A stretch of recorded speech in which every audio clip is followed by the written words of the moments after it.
Next question NCERT का exercise 8.2 question number 1 का third part. कल हमने सेकंड पार्ट किया था इवेल्युएट, और अगेन इसमें यूज होगा ट्रिग्नोमेट्रिक रेशियोज का। बहुत सिंपल है। इवेल्युएट का मतलब होता है सॉल्व। cos 45 की वैल्यू आपको पता होनी चाहिए, वो होती है 1/√2 ओके। sec 30, तो आपको पता होना चाहिए sec किसका रेसिप्रोकल होता है, cos का, और cos 30 आपका होता है √3/2, और √3/2 का रेसिप्रोकल क्या होता है, 2/√3। ओके, अगेन ये वैल्यूज मैं कहां से ले रहा हूं, ट्रिग्नोमेट्रिक टेबल से। जिसको टेबल बनाना आता है वो इसको इजीली सॉल्व कर लेगा। cosec 30 की वैल्यू होती है 2 के अपॉन में कुछ नहीं है तो मैं 1 मान लेता हूँ। इतना सबको समझ में आना चाहिए। मैंने सिर्फ वैल्यूज यहाँ पे एडजस्ट किए। अब वेरी इंपॉर्टेंट पार्ट, इसको सॉल्व करना।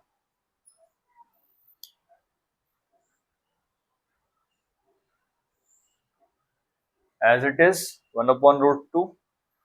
इसको अगर मैं देखूं, आप मुझे बताओ इसका और इसका एलसीएम कितना आएगा। तो 1 और √3 का एलसीएम होगा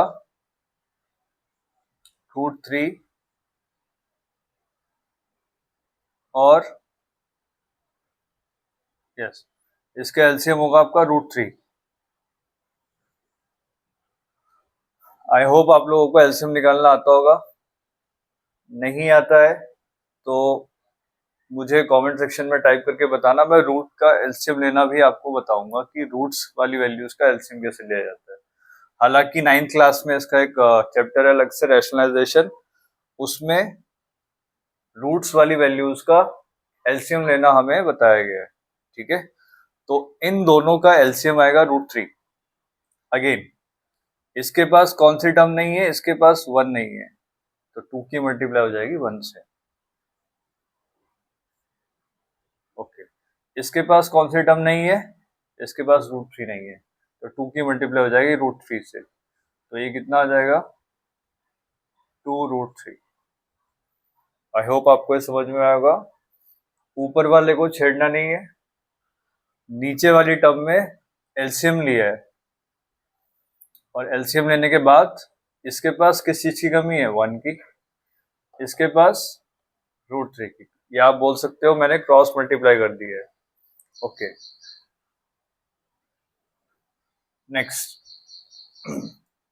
एज इट इज।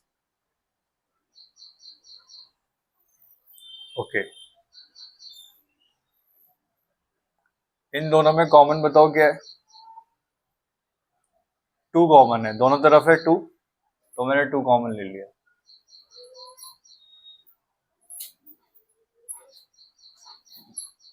कॉमन लेना आपको पता है, ब्रैकेट लगता है, तो 2 बाहर चले गया तो 2 वन जा 2, यहाँ पे 1 बचा।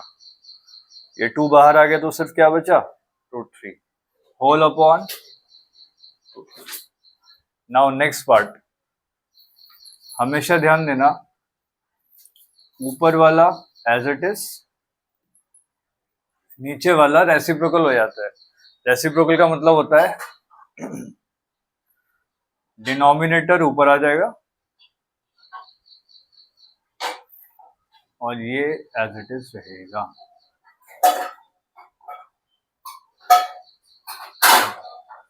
आई होप आपको समझ में आया। नीचे वाली टर्म रेसिप्रोकल हो जाती है इस तरीके से। अगेन इसको सॉल्व करना हमें आना चाहिए √3। इसको मैं ऐसे भी लिख सकता हूं, 2√2 1 + √3। ओके, अभी इतना सॉल्व करना है आपको। इसको आगे फर्दर सॉल्व और किया जा सकता है, और इसको फर्दर सॉल्व किया भी जाता है, क्योंकि आपका डिनोमिनेटर में कभी भी रूट नहीं होना चाहिए। आई होप आपको समझ में आया होगा। ओके, ये अलग टर्म है, आपको बता दूं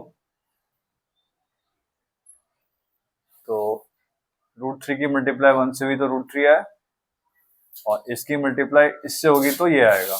ये वाली टर्म सिर्फ इसी से मल्टीप्लाई अभी हम कर रहे हैं 2 से, 2√2। बाकी ब्रैकेट वाला एज इट इज है, कॉपी कर लीजिए।